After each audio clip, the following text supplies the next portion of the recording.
जय गजानन श्री गजानन। तुम्हा सर्वांचे पूज्यविधी चॅनलवर सहर्ष स्वागत आहे। शेवटपर्यंत हा अनुभव नक्की ऐका, कारण यातून आपल्याला श्रद्धा, भक्ती आणि महाराजांची कृपा किती विलक्षण असते याची प्रचिती येते। चला तर मग वेळ न घालवता सुरू करूया आजच्या अनुभवाला। लहानपणापासूनच मी गजानन महाराजांची निस्सीम भक्त होती।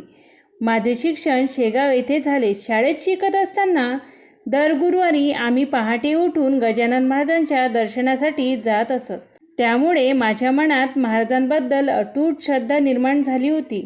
माझे पती एका खाजगी कंपनीत नोकरी करत होते। अचानक कंपनी बंद होण्याची शक्यता निर्माण झाली। घरात चिंतेचे वातावरण पसरले। नोकरी गेली तर संसार कसा चालणार, पुढील आयुष्य कसे घडणार या विचारांनी संपूर्ण कुटुंब अस्वस्थ झाले। माझे पती फार धार्मिक नसले तरी गजानन महाराजांवर त्यांची अढळ श्रद्धा होती। दोघांनीही मनापासून गजानन महाराजांना प्रार्थना केली। आम्ही नवस केला की महाराज, आमची कंपनी सुरू राहू द्या आणि नोकरी वाचू द्या। तुमची कृपा झाली तर शेगाव येथे भंडारा देऊ। महाराजांच्या कृपेने काही दिवसात परिस्थिती बदलली। कंपनीची प्रगती सुरू राहिली आणि माझ्या पतीची नोकरीही कायम राहिली। दोघांनाही खात्री पटली की ही सर्व गजानन महाराजांची कृपा आहे। नवस पूर्ण करण्यासाठी आम्ही शेगाव येथे भंडारा आयोजित केला। गुरुवारचा दिवस होता। स्वयंपाक पूर्ण झाल्यावर माझ्या पतींनी नैवेद्याचे ताट घेऊन गजानन महाराजांच्या मंदिरातील गादीजवळ प्रवेश केला। त्यावेळी मंदिरात सकाळची आरती सुरू होती। वातावरण अत्यंत भक्तिमय झाले होते। आरती संपल्यावर महाराजांना महाप्रसादाचा नैवेद्य अर्पण केला जातो आणि त्यानंतरच महाप्रसाद वाटप सुरू होतो। माझे पती गादीजवळ उभे होते। तेवढ्यात मंदिरातील एका अनोळखी सेवकाने स्वतः आवाज देऊन त्यांना नैवेद्य अर्पण करण्याचा इशारा केला। गर्दी खूप असल्यामुळे गर्दीतून 60 वर्षाचे अनोळखी गृहस्थ पुढे आले आणि नैवेद्य अर्पण करण्याकरिता लोकांना बाजूला करण्यात मदत केली।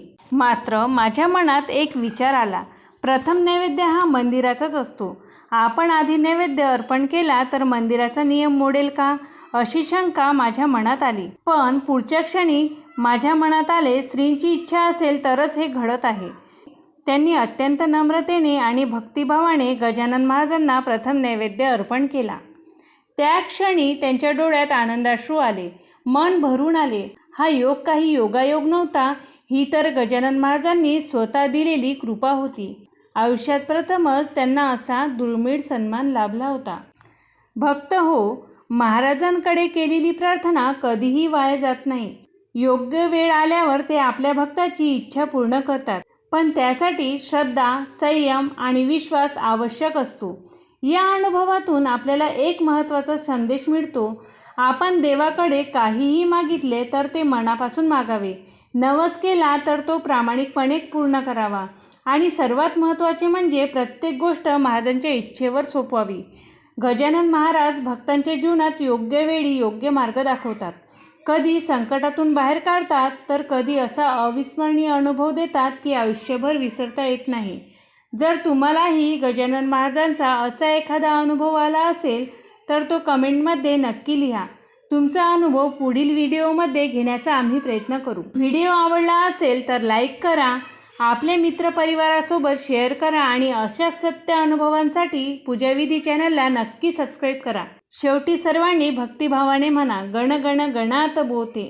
श्री संत गजानन महाराज की जय। धन्यवाद।